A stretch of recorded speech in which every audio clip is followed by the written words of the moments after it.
Puji Tuhan. Salam dan sejahtera dan kasih Tuhan kita Yesus Kristus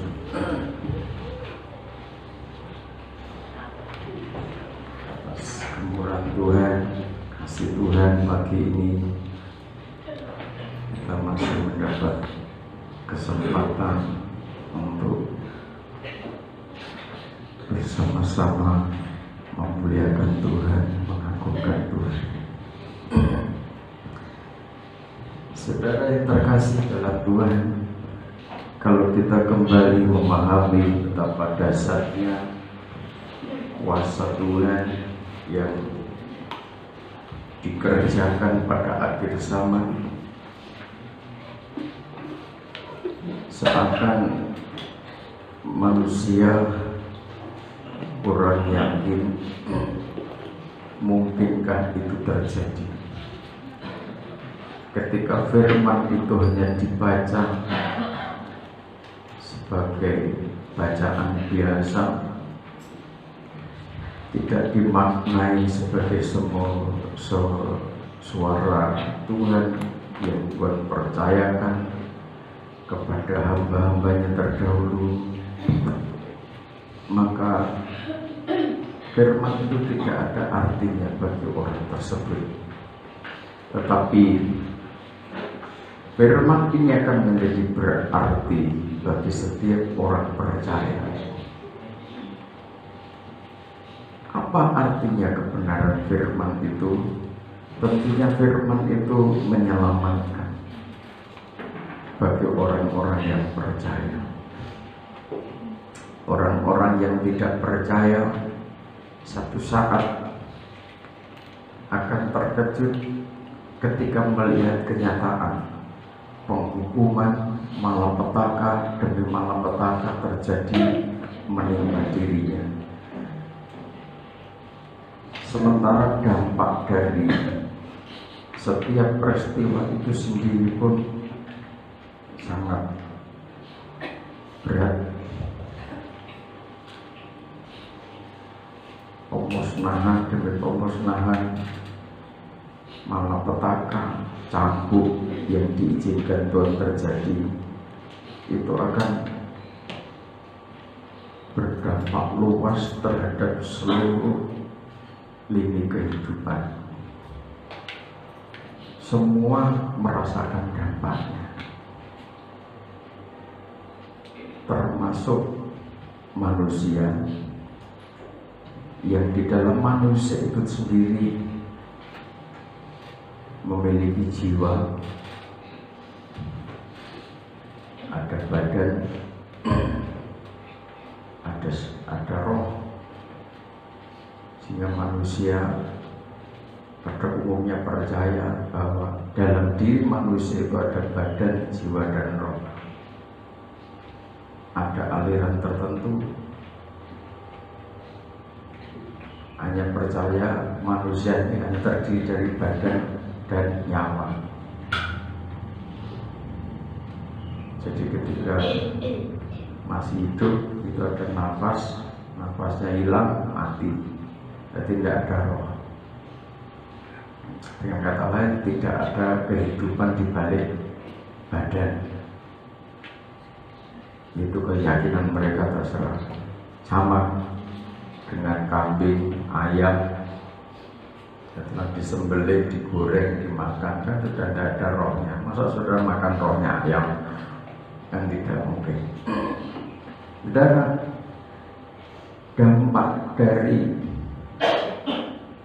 cambuk Tuhan, hukuman Tuhan, itu tentunya juga sangat terasa.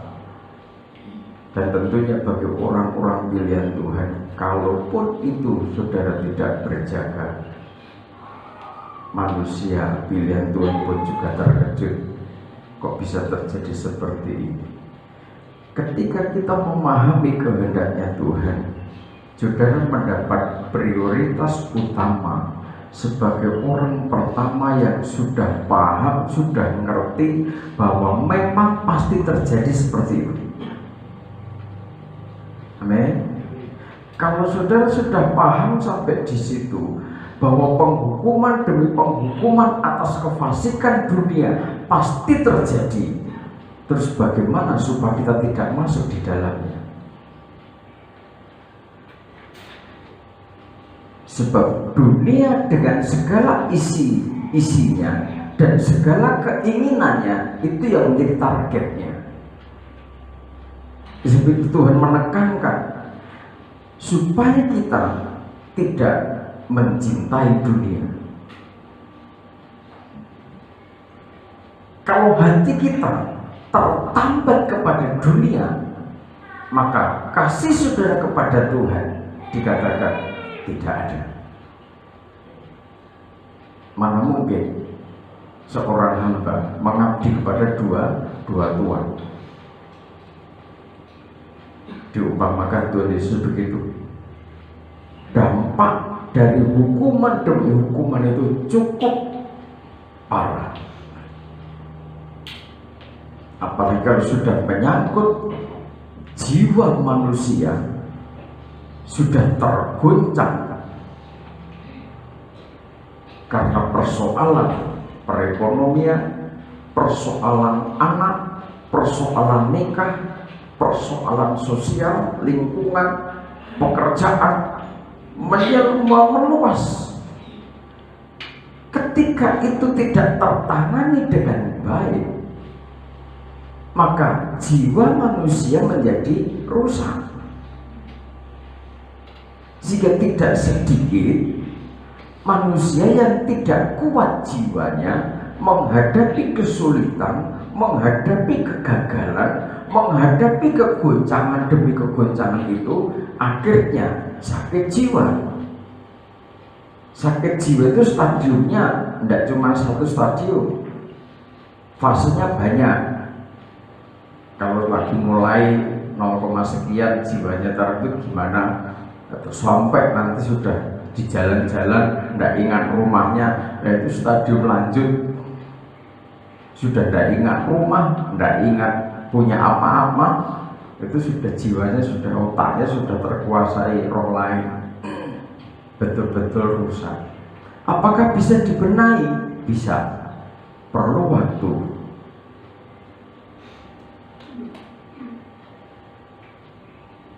Saya akan tekankan kembali bagaimana saudara sebagai orang-orang pilihan Tuhan menjadi pribadi-pribadi yang tangguh, tidak sebatas tangguh di rumah. Sebab kepelitaan saudara harus tetap menyala. Kalau berbicara pinggangmu tetap berikat dan pelitamu tetap menyala, maka bicara kepelitaan itu berbicara tentang kesaksian keluar, menjadi penerang bagi gelapnya zaman.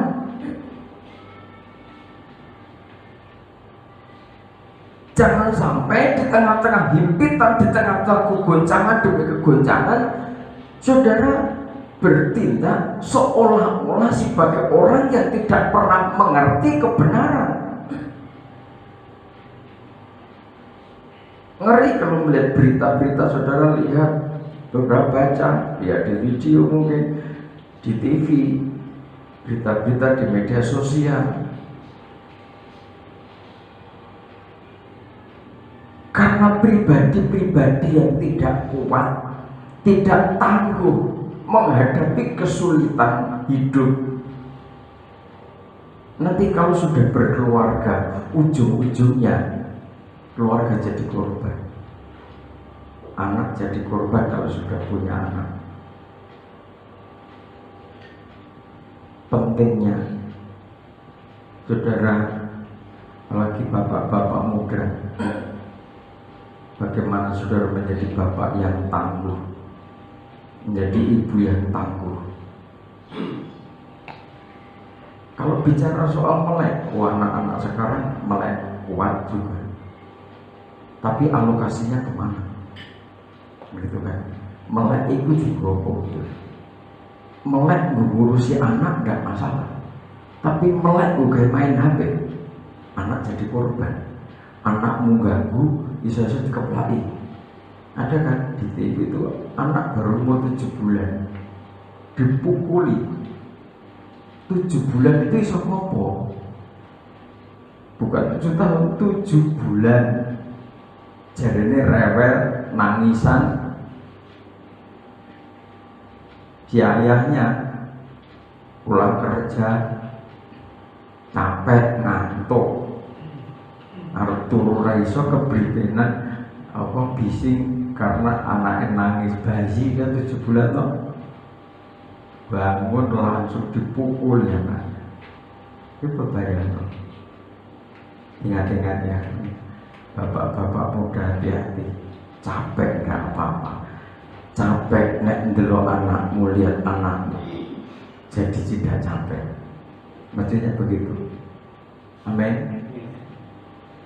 Ngantuk karena itu anakmu, jadi tidak ngantuk. Biar anakmu sampai tidur dulu. Ini kejadian banyak masalah. Ada juga yang umur 2 tahun, ada umur 2, ada 5 bulan, 2 tahun. Tambah parah, disoting sendiri sama bapaknya, dipukuli sendiri, dijoprak-jopraknya, ditendang sampai bapak belur. Sekujur tubuhnya mentor-mentor karena dipukul. Coba bayangkan. Akhir zaman ini banyak bapak-bapak yang stres, orang siap nikah tapi orang siap tanggung jawab. Nikah itu tidak cuma senang-senang dipestakan, dijejerkan dengan pakaian bagus, kan tidak berhenti sampai di situ.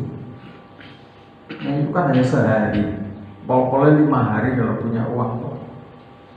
Tapi setelah itu lebih panjang waktu yang harus dihabiskan untuk ngurusi keluarga. Sabar itu penting. Saya berulang kali tekankan ini karena kenyataannya kan banyak. Jangan sampai saudara ketularan virus. Virus apa? Virus ngamuan. Kok anaknya jadi target, jadi sasaran, jadi sarana untuk pukul-pukulan. Jangan sampai terjadi atas anak-anak saudara, cucu saudara. Nah itu terjadi. Gue sok bapaknya mbak iso maju dan rame pikiran mau coba itu. Coba kita masing-masing menyangkali diri. Guru-guru pengen turu, pengen tidur, anaknya nangis, namanya bayi itu tidak iso. Kamu gak nurut sama orang tua. Ya bocah umur 7 bulan kan nurut ke pijo. Orang ngerti pengajaran nurut taat, orang ngerti. Mesin tua ya kadang gak ngerti kok. Anak 7 bulan kok nurut taat, dipukul, coba sampai saya melihat begitu. Wah, ada manusia model seperti itu, nek tonggo kono tak tangkap aku. Sekarang banyak anak-anak muda seperti itu yang belum siap jadi bapak. Guru-guru capek sedikit, anak jadi sasaran, istri jadi sasaran. Atau sebaliknya, istri muda juga banyak yang berani nandang suami itu banyak. Anak jadi target pukul itu banyak juga. Jangan sampai lingkungan saudara banyak orang-orang yang berada pada posisi stres. Kalau saya kumpul dengan rekan-rekan hamba Tuhan, kita share satu sama lain bagaimana kondisi lingkungan, bagaimana kondisi umat. Kita memang sedang diperhadapkan pada situasi dunia yang berbeda. Saya itu hati-hati. Hati-hati menyikapi perkembangan, menyikapi perubahan demi perubahan yang terjadi pada akhir zaman. Kita kembali kepada firman Tuhan supaya kita ngerti, supaya kita paham di mana posisi kita dan bagaimana kita harus hidup. Kita kembali membaca Mazmur pasal pertama. Bagaimana kita harus tetap pinggang kita berikat, Lukas pasal 12 katakan begitu, dan pelitamu tetap menyala, menjadi pribadi yang bijak dan setia, menjadi kehidupan yang berbahagia, menjadi pelaksana dari kehendaknya Tuhan. Mazmur pasal pertama ayat 1 sampai yang ketiga. Jalan orang benar dan jalan orang fasik. Berbahagialah orang yang tidak berjalan menurut nasihat orang fasik. Yang berbahagia itu orang yang tidak berjalan menurut nasihat orang fasik. Yang tidak berdiri di jalan orang berdosa. Tidak berdiri di jalan orang berdosa. Dan yang tidak duduk dalam kumpulan pencemooh. Nah, ini berbahagia. Jadi jangan malah kebalik-balik. Saudara malah suka hidup mengikuti jalannya orang fasik, nasihatnya orang fasik diikuti. Berdiri itu artinya prinsipnya prinsip orang berdosa.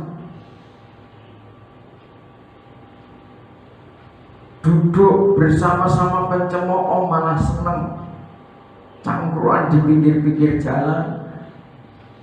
Nanti komentari orang lewat, guyu ngakak bareng-bareng, terus saling mencemooh satu sama lain untuk orang lain, mencaci maki orang lain. Sehebat-hebatnya saudara dipakai Tuhan sebagai pemimpin di mana, di perusahaan, di kantor dan lain sebagainya, saudara tidak punya hak untuk mencemooh orang. Belajarlah memahami serendah-rendahnya orang mungkin dinilai paling rendah hidup strata ekonominya, strata sosialnya. Mungkin ada orang menilai seperti itu, tapi saudara harus menilai mereka menurut ukurannya Tuhan, ukurannya Kristus, bahwa mereka adalah manusia yang perlu diperhatikan. Kalau saudara memiliki hati seorang hamba, seorang hamba yang bijaksana dan setia, saudara tidak akan mencemooh bersama-sama dengan para pencemooh. Kalau ada orang memfitnah, mencaci maki, sudah jangan ikut-ikut ke sana. Nanti akan berhenti sendiri. Didoakan aja orang yang suka mencaci maki itu, siapa tahu Tuhan masih berkemurahan mentobatkan, suatu saat bertobat, suatu saat hidup dalam jalan kebenaran, terang kasihnya Kristus, sehingga dari mulutnya keluar aliran-aliran air kehidupan. Amin.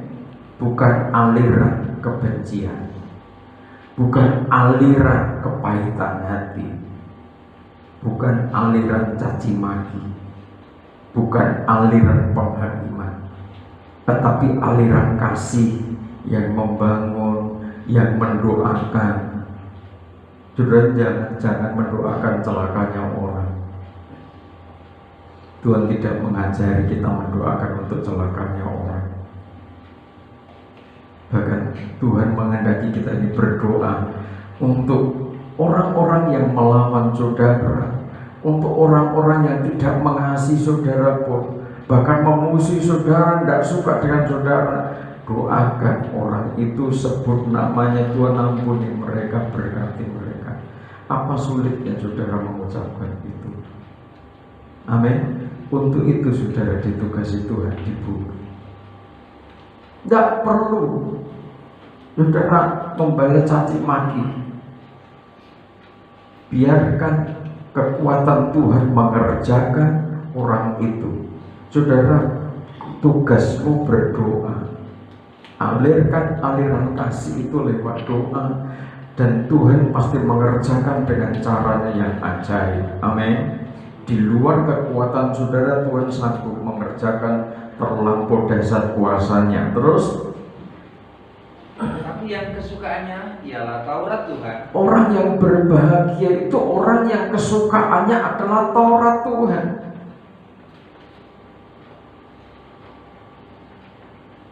Kalau kita hubungkan dengan Lukas pasal 12 ayat 35 dan seterusnya, bahwa orang yang berbahagia itulah seorang hamba yang melakukan pekerjaan yang Tuhan percayakan dalam hidupnya. Selagi tuannya itu ada, selagi tuannya itu datang, ada atau tidak ada tuannya, hamba itu bekerja. Menjadi hamba yang setia, menjadi hamba yang bijaksana, bekerja sesuai aturan Taurat Tuhan. Dan yang merenungkan Taurat itu siang dan malam. Aktivitas siang dan malam dalam hidupmu diisi oleh kekuatan firman.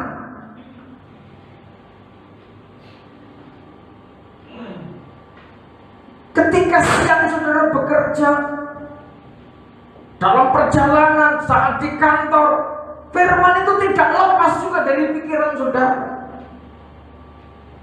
Saudara bekerja dalam kontrolnya firman Tuhan. Saudara diberkati Tuhan. Amin.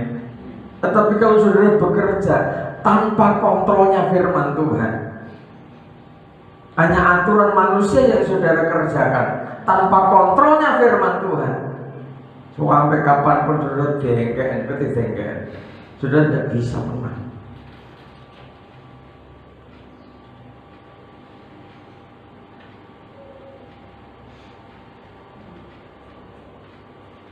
Ia seperti pohon yang ditanam di tepi aliran air. Jadi orang yang kesukaannya Taurat Tuhan diumpamakan seperti pohon yang ditanam di tepi aliran air.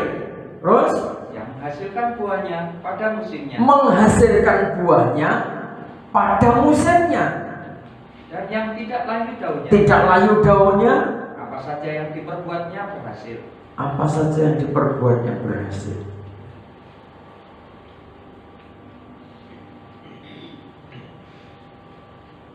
Kalau saudara baca yang di kitab Yeremia pasal 17, dikatakan di sana ayat 7, diberkatilah orang yang mengandalkan Tuhan, yang menaruh harapannya kepada Tuhan. Dia akan seperti pohon yang ditanam di tepi air. Ditanam di tepi air. Merambatkan akar-akarnya ke tepi batang air. Ketika pohon itu ditanam di tepi aliran air,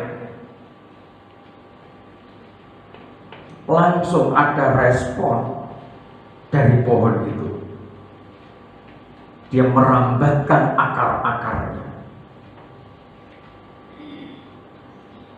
Ketika kita ini sudah ditempatkan Tuhan, posisinya sudah pas.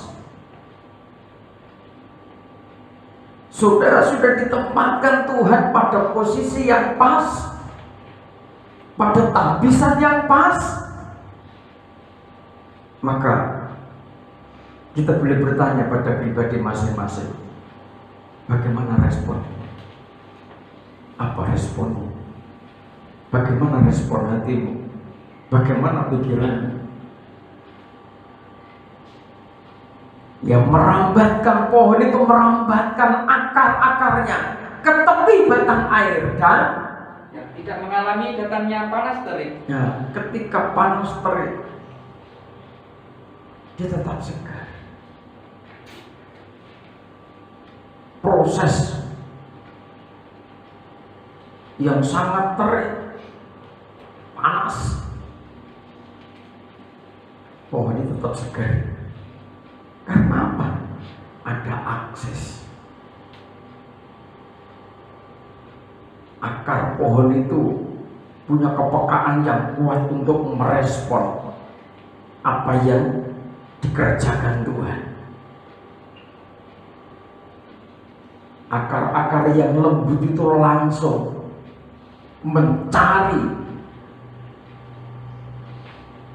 batang-batang air itu terus, dan yang tidak mengalir, dan yang daunnya tetap hijau, yang tidak khawatir dalam tahun kering, dan yang tidak khawatir dalam tahun kering, dan yang tidak berhenti menghasilkan buah. Ya. Kalau di dalam kitab Mazmur kan jelas apa saja yang diperbuatnya berhasil. Yeremia mengatakan yang tidak berhenti menghasilkan buah.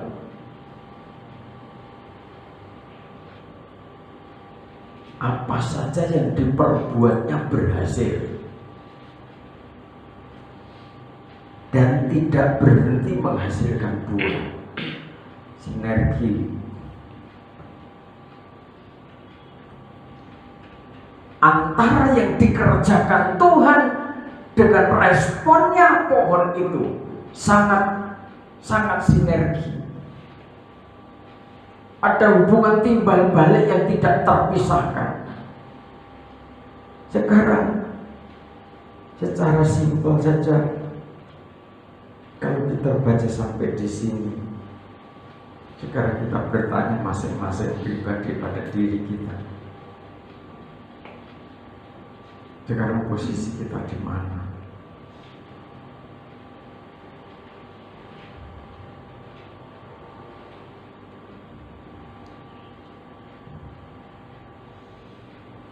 Tuhan menanam pohon itu di tepi aliran air.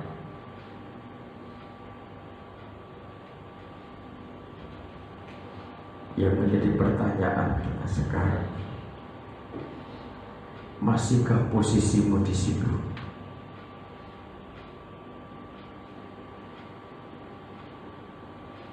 Setahap demi setahap kita akan tekuni, kita akan pahami, jalani dengan kelembutan hati. Coba kita tidak nyalakan Tuhan dan terlalu nuntut Tuhan. Kalau kita ngerti posisi kita di mana, maka kita takut kok terlalu nuntut ke Tuhan itu. Dan apa kita ini layak menuntut Tuhan untuk Tuhan melakukan sesuatu yang terlampau dasar?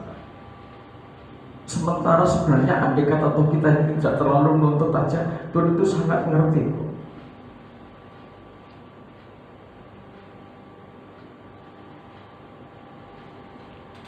Itu pertanyaan pertama.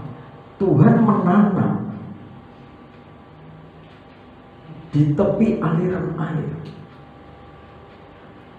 Pertanyakan pada dirimu, masih adakah pohon itu di situ? Pada posisi yang ditanam Tuhan.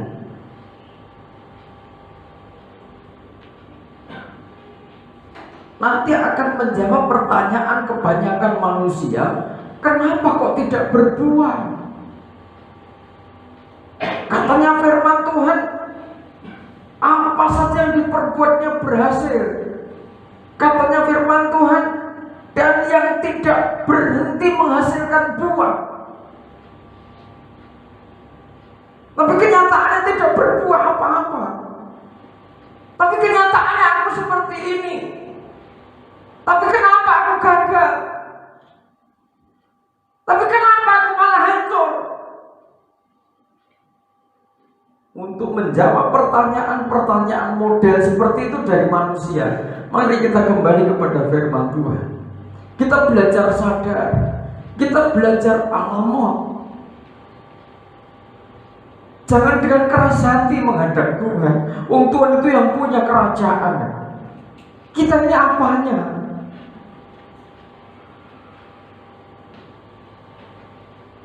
Dia yang punya kerajaan. Dia raja segala raja itu. Kadang-kadang manusia malah ngajari Tuhan, datang dengan keras hati, nuntut sana, nuntut sini. Coba kita telusuri, ia seperti pohon yang ditanam di. Masihkah pohon itu tertanam di situ?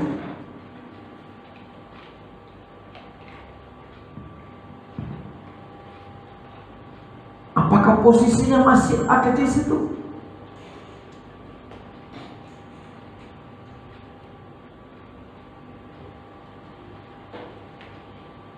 Nanti pertanyaan kedua, dimeditasikan, direnungkan, yang merambatkan akar-akarnya di tepi batang air setelah ditanam oleh Tuhan, apakah akarnya pohon itu merambatkan akarnya, berjuang menyerap air itu, menyerap mineral nutrisi yang disediakan di sekitar sumber air itu,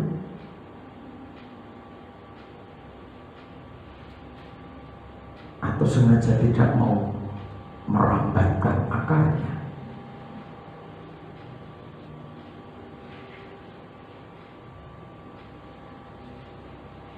Sebenarnya hanya dua hal itu, saudara, yang jadi persoalan.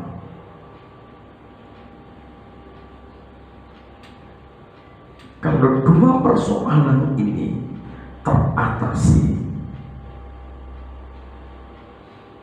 maka menghasilkan buahnya pada musimnya.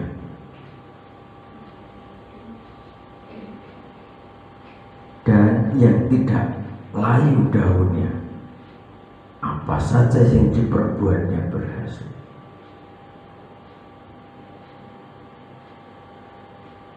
Itu impact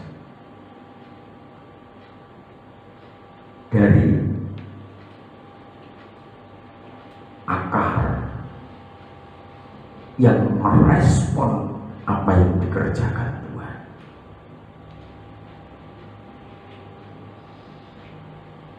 Seringkali tidak tersadari Tuhan sudah menempatkan saudara pada posisi yang pas. Tetapi saudara punya pikiran, manusia punya pikiran, kenapa tidak enak? Aku tidak mau seperti ini, mauku seperti ini.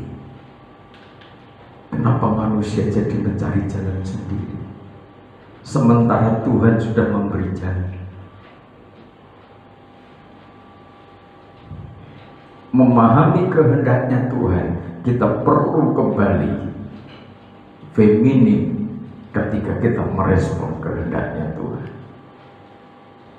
Kita tidak bisa dengan keras hati, tetapi dengan lembut hati, seperti akar yang merambat ke tepi batang air. Yang menyerap air itu bukan akar yang tua, tetapi akar yang lunak, akar yang sangat muda, akar yang sangat sensitif, akar yang masih sangat rawan, akar yang punya ketergantungan untuk dilindungi Tuhan. Tanpa perlindungan Tuhan, saudara bisa bayangkan pohon yang tinggi besar, gagah kokoh, tidak lepas dari karyanya, aktivitasnya, akar-akar yang lembut, yang menyerap nutrisi-nutrisi untuk memperkokoh pohon yang besar itu sampai buah-buahnya lebat. Yang nyerap siapa nutrisi? Dari akar yang lembut, yang di dalam tanah sana banyak menghadapi tantangan. Ada cacing, ada bakteri, ada hama-hama lain yang ada saatnya bisa menghancurkan dalam waktu singkat akar-akar. Belum pencemaran yang dibuat manusia.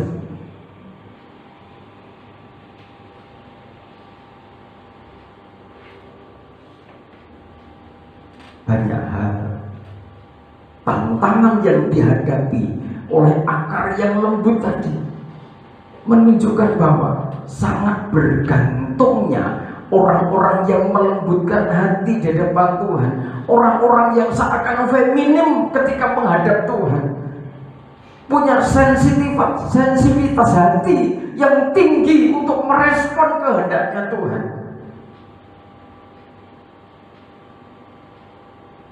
Sensitif hatinya, bukan sensitif cengeng. Sensitif, punya kelembutan hati untuk menangkap kehendaknya Tuhan.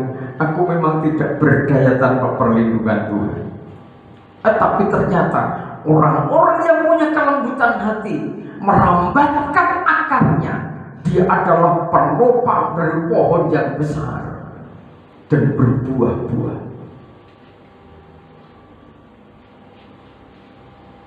Siapa yang tidak pengen saudara membangun keluarga-keluarga yang kokoh, keluarga yang tangguh, diingini semua orang, didambakan semua orang. Amin.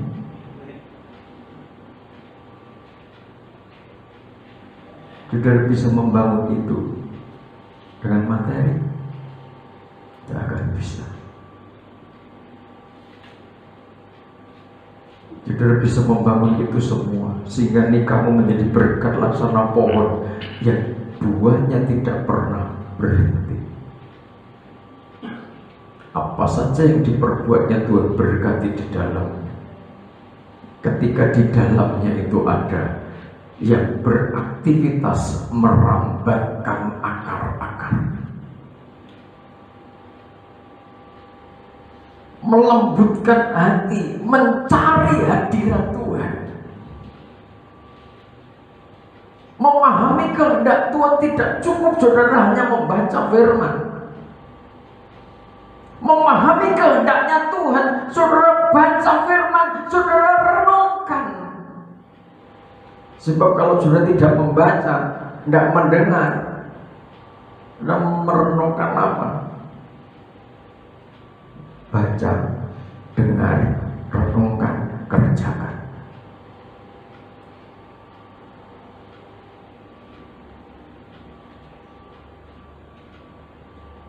Jika di tengah-tengah kegoncangan model apapun, kalau di dalam pribadimu ada kelembutan hati, seperti pemazmur, dia bisa memahami ternyata orang-orang yang punya kelembutan hati, Tuhan mendidiknya, Tuhan mengajar di mana saja dia ada. Dia bisa belajar dari semua yang diciptakan Tuhan, sehingga pemazmur bisa memahami tentang kehidupan yang dikehendaki Tuhan, sehingga dia bisa menangkap orang yang berbahagia seperti pohon yang ditanam di tepi aliran air.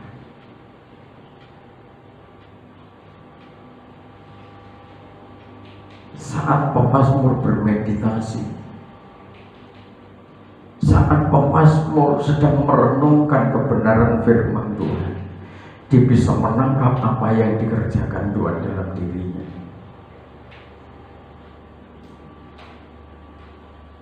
Sehingga apapun tantangan ke depan saudara akan mampu keluar sebagai pemenang.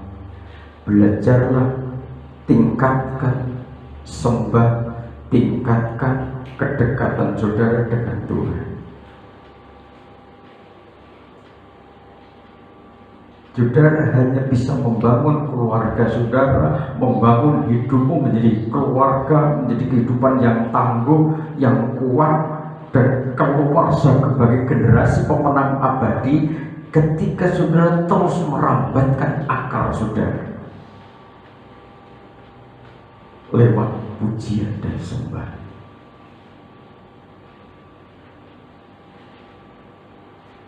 Tanpa saudara hidup di dalam sembah pujian, maka kebenaran firman itu menjadi sia-sia. Kenapa begitu? Kebenaran firman itu membawa kita supaya kita ini menjadi pribadi-pribadi yang mengasihi Tuhan. Mengasihi Tuhan yang kita wujudkan lewat pujian, sembah, syukur. mengasihi sesama lewat doa, syafaat, lewat perbuatan nyata apa yang bisa saudara kerjakan atas mereka. Sebab itu kalau kita sampai saat ini kita boleh bertanyalah pada diri kita masing-masing, baik saudara yang ada di tempat ini, jemaat yang ada di luar sana, masing-masing bertanya, mungkinkah kita ini layak nuntut Tuhan segala sesuatu yang lebih? Di mana posisi kita kalau kita baca firman ini? Andai kata kita ini masih eksis, oh Tuhan, aku masih eksis di situ, di mana Tuhan menanam aku masih di situ. Oke.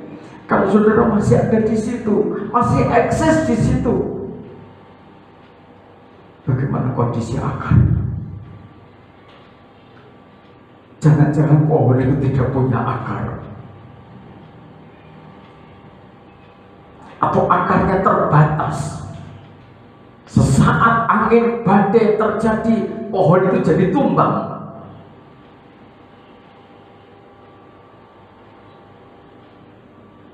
Sia-sia saudara membangun keluarga, menjadi keluarga yang sangat dahsyat, seakan-akan harmonis, seakan-akan luar biasa, fasilitasmu terpenuhi. Tetapi ingat, tanpa akar, tanpa hidup dalam sembah, melekat dengan Tuhan, banyak keluarga-keluarga yang kelihatannya dasar membangun istananya di bumi hancur. Tujuan kita tidak ke sana, tidak membangun istana kemegahan, kemewahan, materi di bumi. Tetapi saudara punya tugas mengelola kerajaan Allah di bumi. Amin. Sebagai imam-imam yang rajani. Bukan kita yang memilih Tuhan, tetapi Tuhan yang memilih saudara.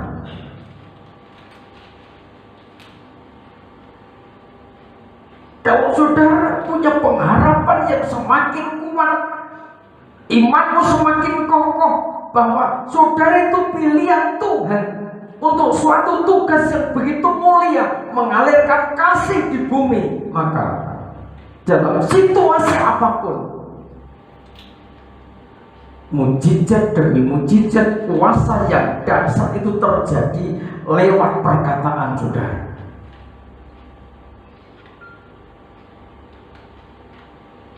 Saudara tidak usah nunggu orang lain melakukan sesuatu, sebab saudara bagian dari imam-imam yang rajani yang dipakai oleh Tuhan untuk memperlengkapi orang-orang kudus dalam membangun tubuh Kristus. Saudara adalah pilihan Tuhan. Saudara ditanam di tepi aliran air. Mari kita berjuang merambatkan akar. Tuhan sudah ngerti apa yang menjadi tugasnya Tuhan, apa yang menjadi tugas kita. Amin. Tuhan sangat paham itu. Yang menumbuhkan daun-daun itu urusannya Tuhan. Yang mengeluarkan bunga, mengeluarkan buah dan melindungi itu urusannya Tuhan. Amin. Tugas kita merambatkan akar, merespon apa maunya Tuhan, bukan mencari jalan sendiri. Di tengah-tengah badai COVID-19, kalau kita ada sampai saat ini itu betul-betul karena kasih dan anugerah yang luar biasa. Jadi kita tidak bisa, saya katakan, tidak bisa kita nuntut. Malu kita nuntut ke Tuhan itu sebenarnya. Tanpa kita nuntut itu, Tuhan sudah menyediakan sesuatu yang luar biasa. Tetapi Tuhan mau kita menyelesaikan, kita mengerjakan apa yang Tuhan tugaskan pada kita. Coba dibaca Efesus pasal 2. Efesus pasal 2. Ayat 8. Sebab karena kasih karunia kamu diselamatkan oleh iman. Karena kasih karunia kita diselamatkan karena iman. Terus Itu bukan hasil usahamu, itu bukan hasil usahamu, tetapi pemberian Allah. anugerah, pemberian Allah. Terus Itu bukan hasil pekerjaanmu. Jangan ada orang yang memegahkan diri. ya, terus Karena kita ini buatan Allah, diciptakan dalam Kristus Yesus untuk melakukan pekerjaan baik yang dipersiapkan Allah sebelumnya. Ia mau supaya kita hidup di dalamnya. supaya kita ini hidup di dalamnya, di dalam rancangan Tuhan itu. Jadi kalau kita mendapatkan kasih dan anugerah Tuhan, ini keselamatan, perlindungan, kekuatan yang kita peroleh gratis karena Dia yang mengerjakan, mengalirkan dari tahtanya. Pada dasarnya seluruh manusia sudah jatuh dalam dosa, sudah kehilangan kemuliaan Tuhan, dikatakan begitu. Maka oleh karena kasih-Nya, maka kita mendapatkan kesempatan diselamatkan. Bukan karena kebaikan kita, bukan karena kehebatan kita, bukan karena usaha kita, tetapi semata-mata karena kasih, anugerah, pemberian Allah. Kita tidak ada dasar untuk bermegah diri, berbangga diri tentang kondisi kita sekarang. Ternyata sampai saat ini kita ada semua karena Tuhan. Tuhan yang melindungi kita, Tuhan yang menjaga kita, Tuhan yang menyelamatkan kita di tengah-tengah badai COVID-19 yang mengganas.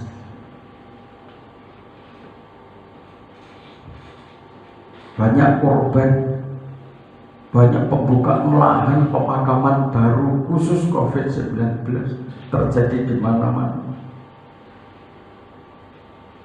Seakan itu menggetarkan banyak orang, menakutkan.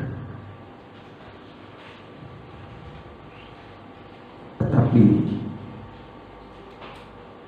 kalau tanpa seizin Tuhan itu semua tidak mungkin terjadi. Dari situ Tuhan mau supaya manusia menjadi sadar, punya kelembutan hati. Sebab itu selagi masih muda, saudara, keluarga-keluarga muda atau yang pranikah,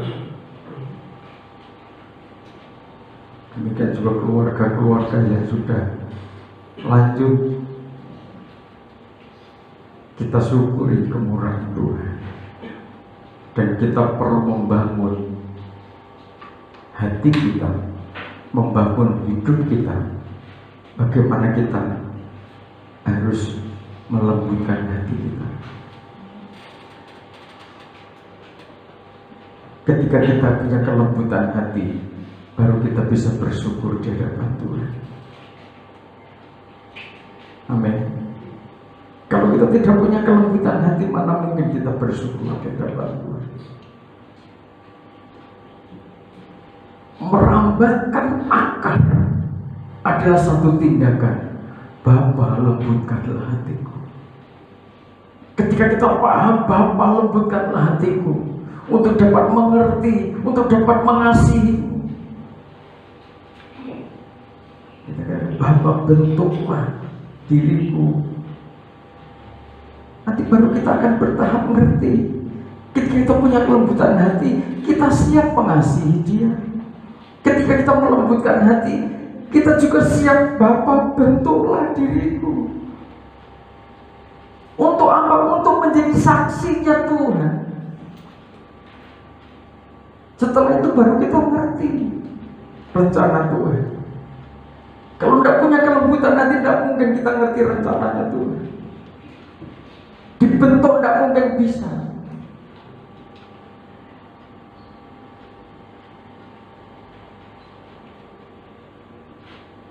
Kita renungkan kasih-Nya Tuhan. Bapa, lembutkanlah hatiku.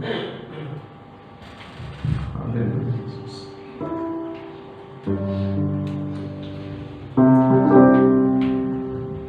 Bapa, lembutkanlah hatiku, untuk dapat lebih mengasihi. Bapa, bentuklah diriku untuk dapat menjadi saksi-Mu dan mengerti rencana-Mu, dan mengerti rencana-Mu di dalam hidup. Jadikan aku semakin indah di hadapan-Mu. Terima kasih Yesusku, terima kasih Yesusku. Puji syukur hanya bagi Tuhanku. Terima kasih Yesusku, terima kasih Yesusku. Puji syukur hanya bagi Tuhanku.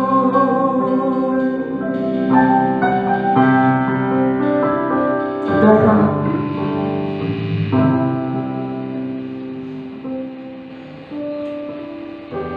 posisi yang Tuhan percayakan, yang Tuhan taruh di mana saudara ada, mengandung sebuah prasyarat di mana saudara dibentuk untuk menjadi saksinya Tuhan. Ketika pohon itu berbuah, dia menjadi saksi, menjadi berkat bagi banyak orang. Tetapi suatu hal, bagaimana kita melembutkan hati ketika kita dibentuk Tuhan. Haleluya Yesus. Terima kasih.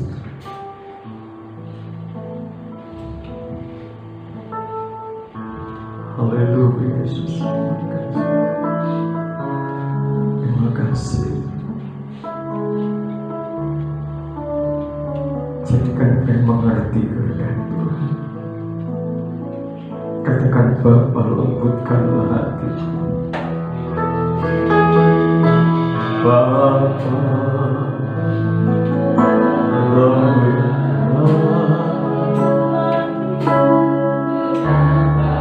lebih mengasihi-Mu.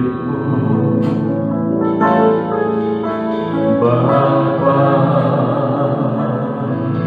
bentuklah diriku untuk dapat menjadi saksi-Mu dan mengerti rencana-Mu, dan mengerti rencana-Mu di dalam hidup. Jadikan aku semakin indah di hadapan-Mu. Terima kasih, terima kasih. Puji syukur hanya bagi Tuhanku. Terima kasih, terima kasih. Puji syukur hanya bagi Tuhanku. Terima kasih Yesusku, terima kasih. Haleluya. Terima kasih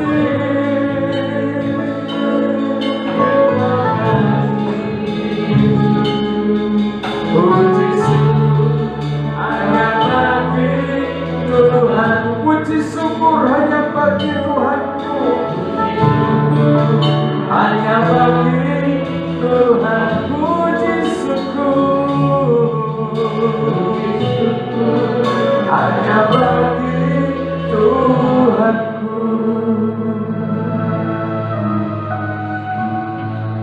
Pujian dan syukur yang bisa kita persembahkan di hadapan Tuhan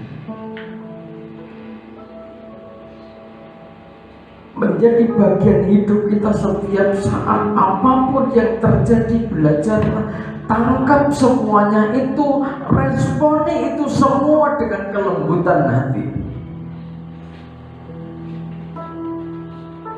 Kalau kita punya sikap kelembutan hati, punya sikap kelembutan hati, kerendahan hati, maka persoalan demi persoalan yang terjadi atas hidup kita pasti teratasi. Banyak sakit penyakit terjadi oleh karena kekerasan hati. Banyak sakit penyakit terjadi karena kepahitan hati. Banyak perpecahan terjadi karena kekerasan hati. Banyak perpecahan pertikaian terjadi karena kepahitan hati. Coba membangun hidup dengan kelembutan hati, dengan kasih-Nya Tuhan, dengan kasih-Nya yang lembut laksana air kehidupan yang menyejukkan setiap jiwa manusia. Jangan ada kebencian, jangan ada kekerasan hati. Jangan membangun keluarga dengan kebencian, dengan kekerasan hati. Bangunlah keluarga saudara, anak-anak saudara dengan kasih, jika hidup di tengah-tengah kegoncangan pada akhir zaman, saudara nanti akan berbuah, dan buah-buah yang ada pada diri saudara itu menjadi berkat bagi bangsa-bangsa. Tidak hanya Indonesia yang diberkati Tuhan, tetapi bangsa-bangsa diberkati oleh Tuhan.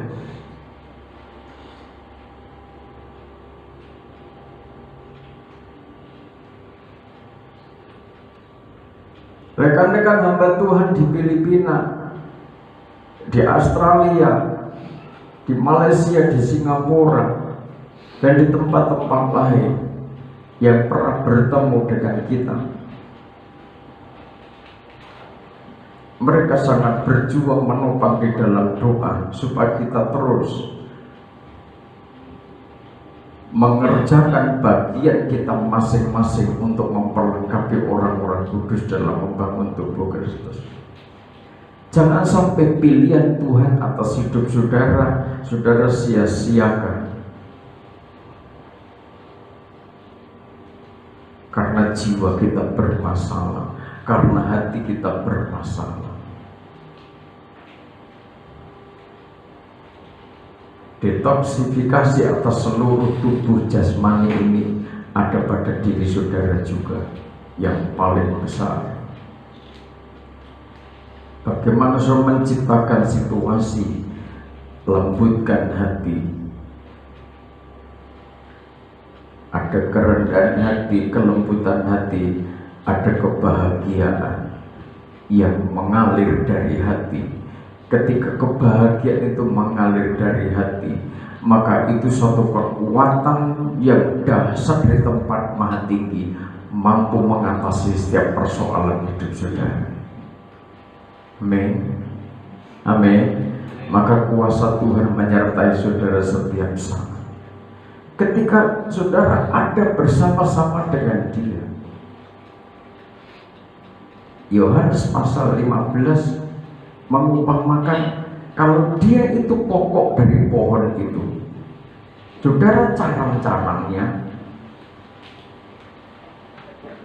maka supaya carang itu lebih banyak berbuah, maka ada saatnya proses pembersihan.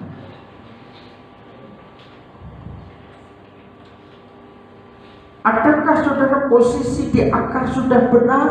ketika posisi saudara naik menjadi batang, sementara dia adalah pokoknya, bagaimana posisi kita?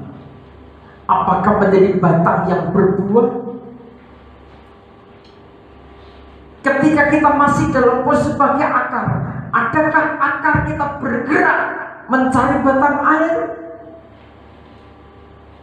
Masing-masing adalah respon dari pribadi lepas pribadi. Yohanes pasal 15.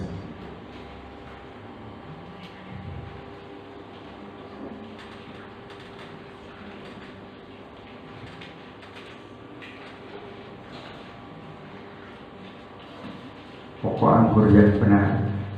Akulah pokok anggur yang benar, dan Bapakulah pengusahanya. Setiap ranting padaku yang tidak berbuah, dipotongnya. Ranting yang tidak berbuah dipotong. Terus Dan setiap ranting yang berbuah dibersihkannya. yang berbuah dibersihkan. Terus Supaya ia lebih banyak berbuah. kita harus paham. Seringkali manusia tidak paham. Ketika dibentuk, ketika dibersihkan, ini sebuah proses. Kalau kita memahami sebuah proses, proses ini menjawab setiap kerinduan manusia. Bahwa pada dasarnya manusia itu punya kerinduan melakukan sesuatu yang lebih dari yang dia ada. Andai kata berbuah, maka tidak cukup buahnya satu, apalagi punya kelembutan hati, maka buahnya tidak mungkin satu. Tetapi kita tahu prosesnya, bahwa untuk bisa berbuah banyak, maka batang itu dibersihkannya.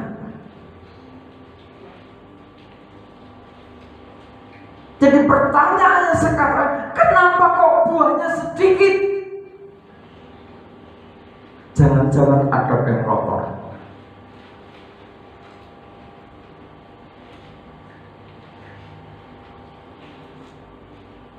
Tolong kalau dibersihkan, milikilah sikap hati yang benar di hadapan Tuhan. Kembali lagi, sebagaimana pengalamannya pemazmur, miliki kelembutan hati.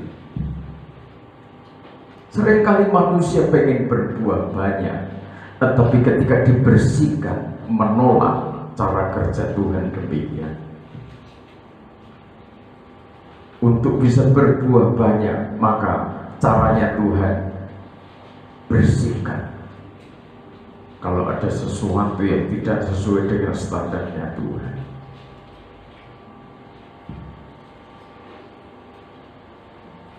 seringkali manusia jadi keras hati ketika sampai pada persoalan dibentuk, dibersihkan,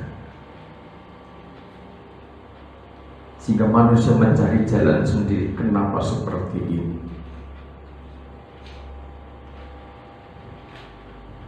Ketika kita mau dibersihkan,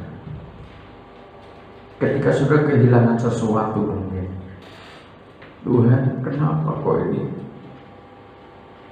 harus tidak ada?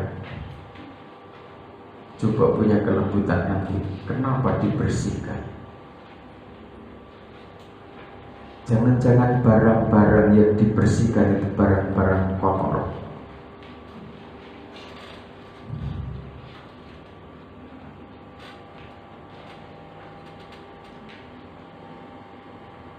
Untuk apa saudara memiliki barang-barang yang justru menghambat buah yang lain? Saudara kan tidak ngerti cara Tuhan bekerja. Setelah ngerti, saudara paham, apapun yang terjadi, respon dengan kelembutan hati. Terima kasih, Tuhan membersihkan aku supaya aku tidak terikat dengan hal-hal seperti itu. Amin. Amin. tingkatannya orang bermakrifat, berhikmat, bermakrifat, setia dan bijaksana.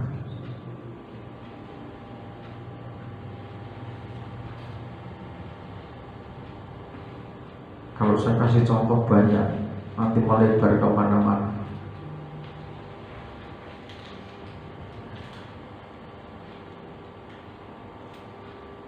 Bagaimana cara Tuhan membersihkan pikiran orang dari segala ikatan. Bukan hanya membersihkan pikiran, membersihkan hati. Lah kalau orang itu ikatannya mamon, kalau orang itu ikatannya materi, dari punya segala-galanya, seizin Tuhan dicabuti satu persatu sampai punya kerelaan. Sebenarnya kalau Tuhan sudah melihat hatimu bersih dan Tuhan rela cabutan kabeh gak apa-apa, Tuhan malah berpikir. Tetapi ketika di situ ada kesedihan yang mendalam, berarti percintaanmu bukan kepada Tuhan, ternyata percintaanmu kepada materi.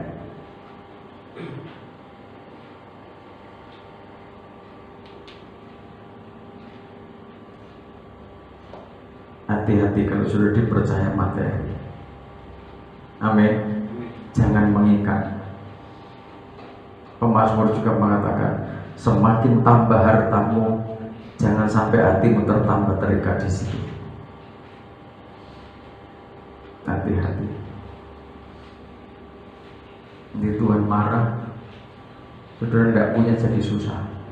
Nah, tapi kalau saudara tidak terikat, sudah ya ada ya bersyukur, tidak ada belajar bersyukur dan percaya tepat waktunya Tuhan mengadakan. Amin. Bermakrifat itu seperti itu sudah.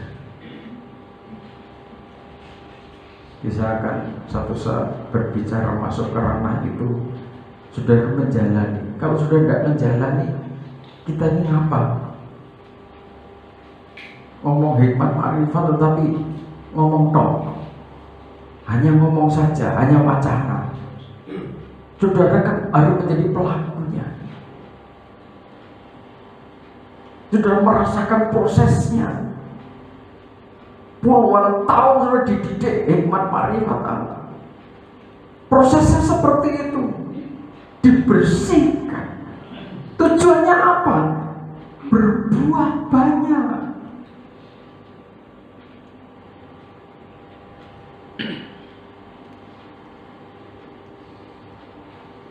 Kalau kita memahami persoalan ini, maka sudah bisa berkata terima kasih Tuhanku, terima kasih.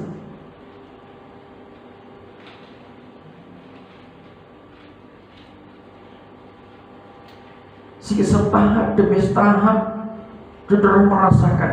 Ayat 3 dikatakan, kamu memang sudah bersih karena firman yang telah kukatakan kepadamu, tinggallah di dalam aku, tinggal dalam aku di dalam kamu, dan firman itu di dalam kamu, sama seperti ranting, ya, tidak dapat berbuah dari dirinya sendiri, tidak dapat berbuah dari dalam dirinya sendiri kalau ia tidak tinggal pada pokok anggur. Ya, terus Demikian juga kamu tidak berbuah jikalau kamu tidak tinggal di dalam aku. jadi ketika kita ini tidak di dalam Dia, kita tidak bisa berbuah.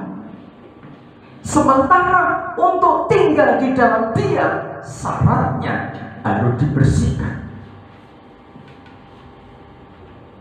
Kalau kita tinggal bersama Dia, dibersihkan, otomatis tidak usah minta buah banyak, otomatis cabang cara yang dibersihkan dan tinggal bersama Dia. Dikatakan pemazmur, tidak pernah berhenti menghasilkan.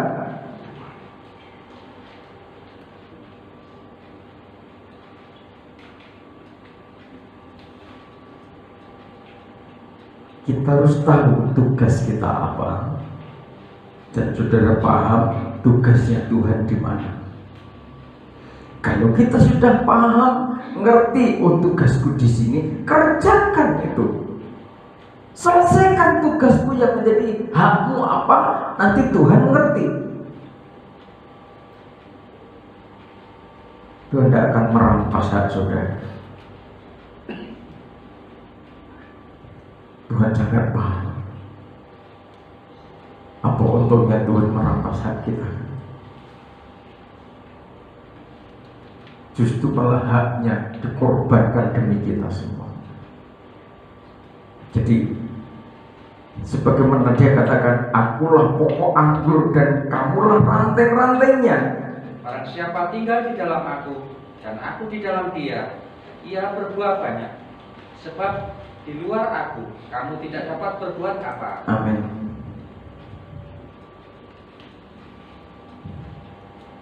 Kita ini ranting-rantingnya, dia pokoknya.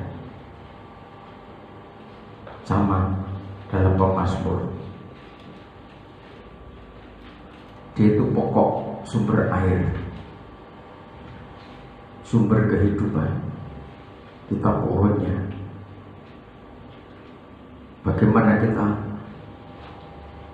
beraktivitas merespon, merambatkan akar-akar kita.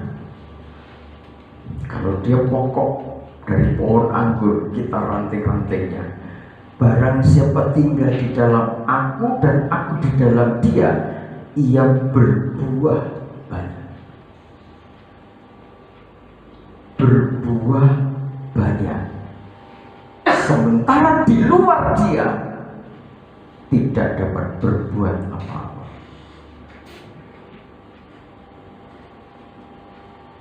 Ketika pohon itu merambatkan akar-akarnya, menancapkan pengharapannya, ada harapan yang pasti. Tuhan yang mengerjakan, menyuburkan daunnya, memberikan buah-buah. Bagian kita merambatkan akar. Bagian kita kalau dalam posisi ranting, siap dibersihkan. Dalam posisi itu, pertetapkan diri saudara bahwa saudara masih eksis dalam posisi yang ditaruh Tuhan, ditanam Tuhan. Kalau saudara masih berada pada posisi ditanam Tuhan, tinggal gerakkan akar saudara, perbanyak, perkokoh akar saudara. Dijamin oleh Tuhan, ia berbuah banyak. Terjemahan dikatakan, ia berbuah lebat.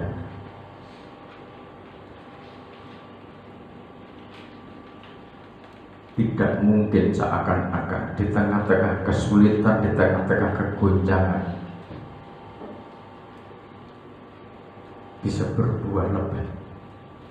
Tetapi Tuhan punya cara yang memang tidak bisa dihitung, diprediksi oleh kekuatan manusia. Tetapi kalau kita ada sampai saat ini, semua itu karena campur tangan Tuhan. Itu jangan ada. Kita masing-masing berjuang.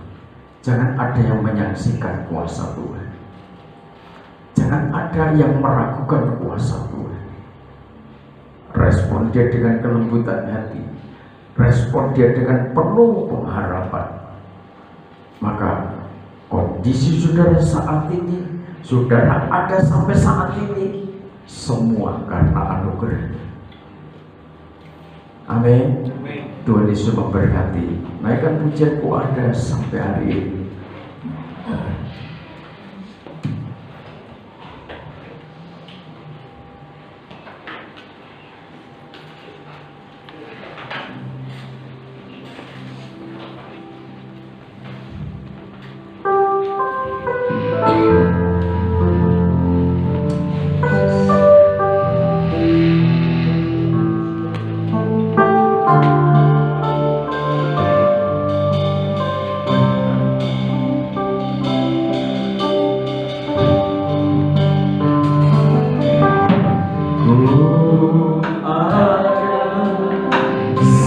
sampai hari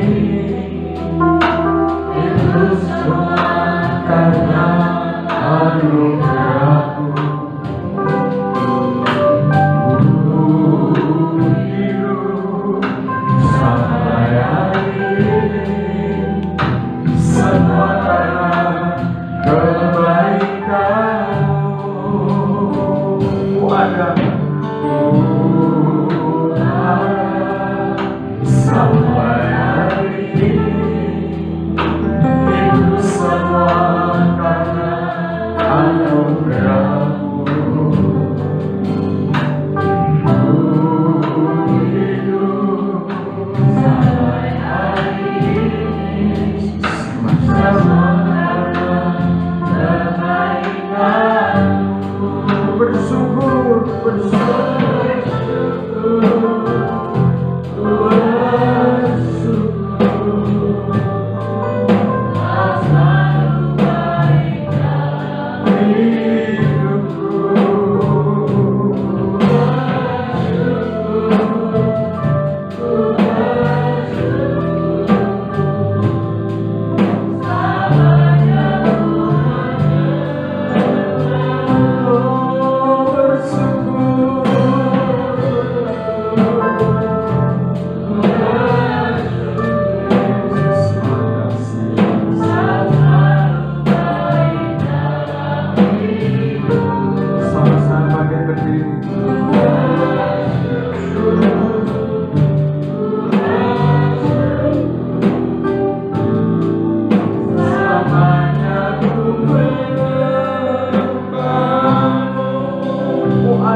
sampai hari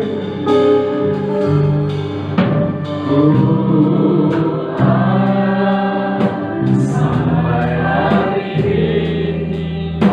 itu semua karena anugerah-Mu. Hidup sampai hari semua karena kebaikan-Mu. Ada sampai hari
Sungguh ya anugerah Tuhan.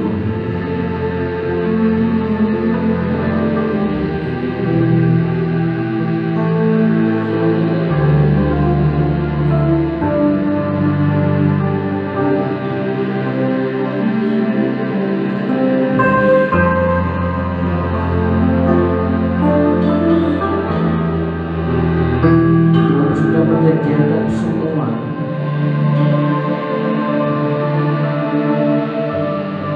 Selama kita di bumi, Tuhan sudah menata sedemikian rapi. Bagaimana saudara berhidup, bagaimana saudara melayani, apa yang Tuhan percayakan pada saudara sudah diatur Tuhan semuanya.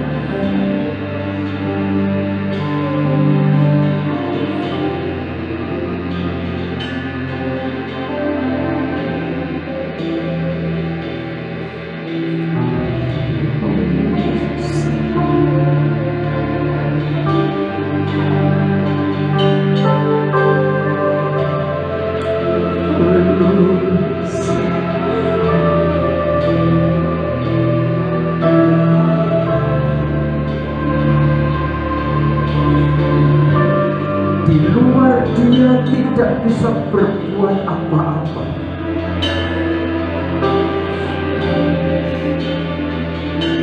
Tetapi kamu saudara tetap di dalam Dia.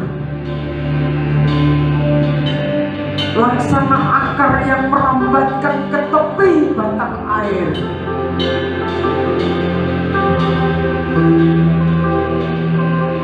Tercukupi kebutuhan.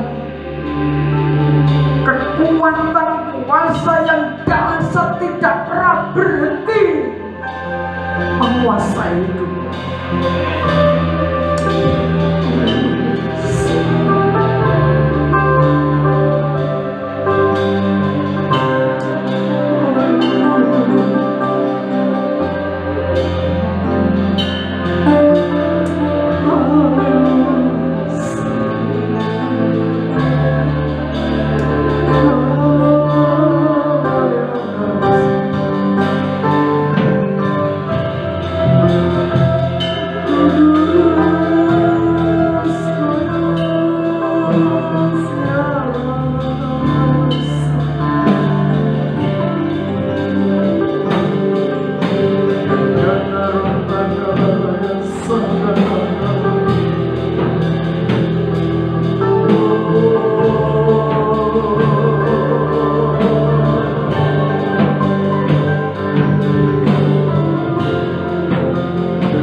Percaya kasih dan anugerah Tuhan begitu luar biasa Tuhan nyatakan atas orang-orang yang Tuhan pilih, atas orang-orang yang Tuhan kehendaki diselamatkan dari kebinasaan.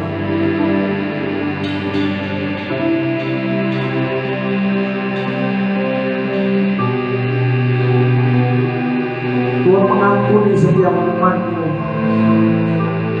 Tuhan mengampuni setiap orang-orang percaya.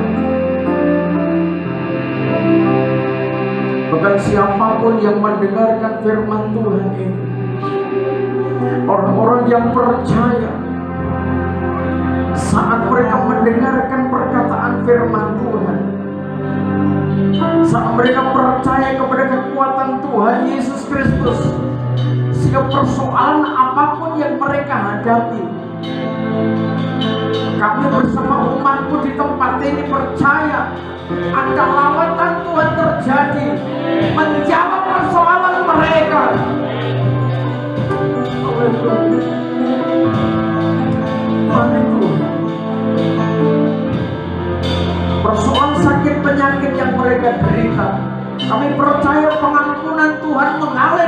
mereka.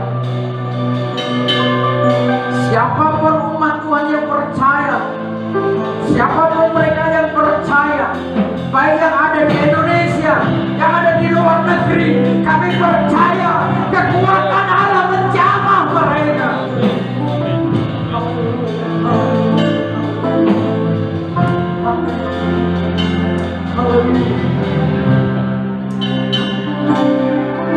Sementara persoalan demi persoalan yang terjadi atas umat manusia, persoalan pernikahan,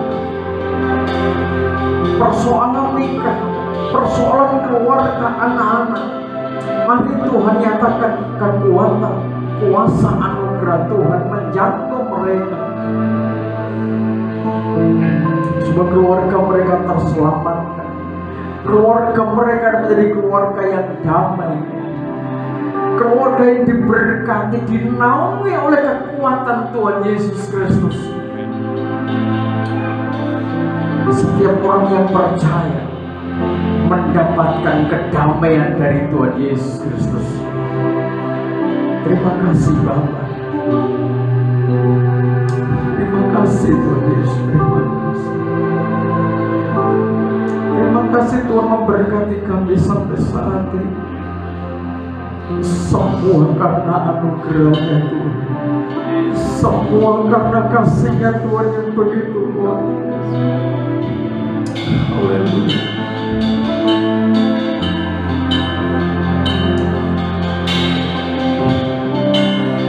Oh, kasih dari surga memenuhi tempat ini, kasih dari Bapa surgawi, kasih dari Yesus mengalir hati.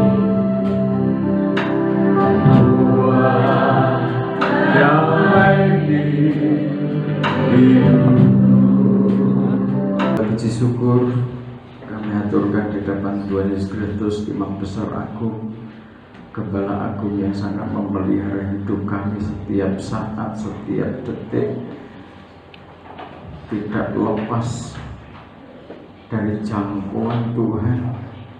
Setiap saat Tuhan tidak pernah melepaskan kami umat-Mu. Karena Tuhan yang memilih kami, Tuhan yang mempersiapkan kami, yang membentuk kami. Jadikan kami pribadi-pribadi yang mengerti apa yang dikerjakan Tuhan dalam hidup kami. Terima kasih Bapa. Sucikan, kuduskan setiap persembahan kami, sehingga menjadi persembahan yang diperkenan oleh Tuhan. Persembahan sulung, persembahan persepuluhan, persembahan-persembahan khusus yang lain kami aturkan di depan Tuhan, disucikan, dikuduskan, semua bagi kemuliaan nama Tuhan. Segenap tubuh jiwa roh kami persembahkan untuk dibentuk dan dipakai oleh Tuhan menjadi alat-alatnya Tuhan, memperlengkapi orang-orang kudus-Mu di dalam melayani Tuhan, membangun kesatuan, membangun kerukunan, mulai di tengah-tengah rumah tangga kami masing-masing, di tengah-tengah persekutuan umat Tuhan sampai gereja Tuhan. Kami percaya perlindungan-Mu nyata atas seluruh umat-Mu, saat di rumah masing-masing, saat dalam perjalanan, saat di tempat pekerjaan. Tuhan memberkati umat-Mu, Tuhan melindungi umat-Mu dengan kekuatan malaikat yang Tuhan kirim atas orang-orang pilihan Tuhan. Dalam nama Tuhan Yesus Kristus kami percaya segala kuasa, kekayaan, kekuatan, hikmat, hormat, kemuliaan dan puji-pujian, cahaya kasih Bapa memancar di tempat tinggi, dalam suasana damai, dalam suasana sukacita. Kuat kuasa pengurapan Roh membawa umat-Mu terus mengasihi Bapa, mengasihi pekerjaan Tuhan. Kebenaran firman membawa kami ke dalam kesempurnaan rencana Tuhan. Dalam nama Tuhan Yesus Kristus kami berdoa, kami mengucap syukur. Amin. Tuhan berkati.